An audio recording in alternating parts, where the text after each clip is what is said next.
You're not weird, you're not broken, you're just built differently. The truth is, your brain doesn't chase the same kind of stimulation most people do, and that doesn't make you lesser. It makes you tune to a different frequency, because what feels like absence to some people might actually be presence for you.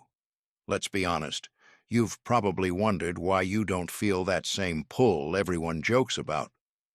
You've heard other people talk about urges, tension, release, and maybe you nod along, quietly wondering if you missed some switch that everyone else was born with. But here's the thing, nothing's missing. You experience energy differently.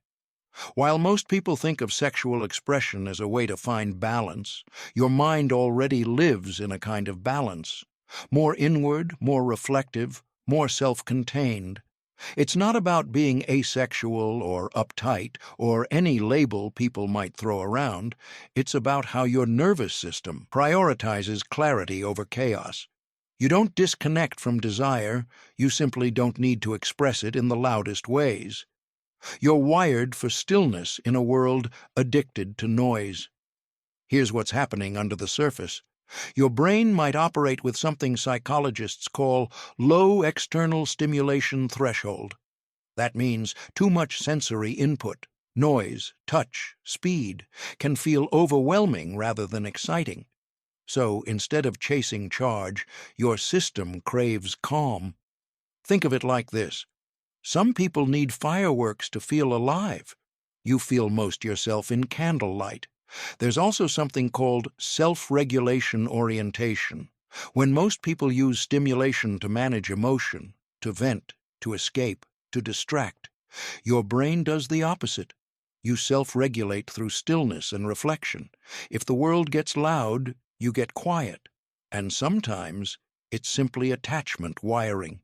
You may connect through trust, meaning, safety, not through fast gratification.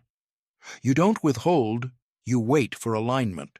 The emotional connection matters more than the chemical one. It's like your mind says, I'll open that door when it feels true, not just when it's convenient. That's not avoidance, that's discernment. But society doesn't see it that way, does it? It tells you you're repressed, that you're missing out, that if you're not constantly thinking about sex, something must be off. The world celebrates impulse and calls it freedom. Yet discipline, sensitivity, and silence are rarely seen as power, even though they are. Because what people don't realize is that not acting on every urge isn't a weakness, it's mastery. You're not numb, you're aware. You don't lack desire, you just have depth. You're not prudish, you're precise with your energy. You've built an internal world that doesn't need constant noise to feel alive. Maybe nobody ever told you this, but there's nothing wrong with your quiet way of being. You don't have to apologize for not craving what others chase. You don't have to explain why your focus isn't on constant stimulation. You might even sense that when you do feel desire, it's heavier, truer, more intentional. It's less about release, more about resonance. And yes, that kind of energy is rare. It makes people uncomfortable because it can't be sold, packaged, or consumed. It's not about escaping yourself. It's about being yourself, completely. When the world moves fast, you move inward. When desire becomes noise, you choose quiet. That isn't repression. It's intelligence. You feel everything deeply, and your restraint isn't empty. It's full of meaning. You're not the problem.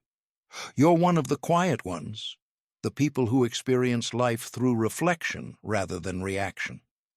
That depth can be isolating in a culture built on noise, but you're not alone in it. There are others like you, people who don't need to match the world's tempo just to belong.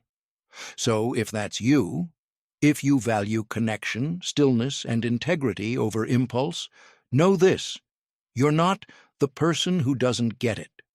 You're the person whose desire moves slowly, honestly, and on its own time. You don't have to change your rhythm to be human. You already are. And maybe the next time someone tells you you're missing out, you'll smile a little, because you know that what you're holding on to isn't emptiness. It's clarity about who you are and how your desire works. If this spoke to you, stay here. This space is for people who feel deeply, think quietly, and move at their own pace.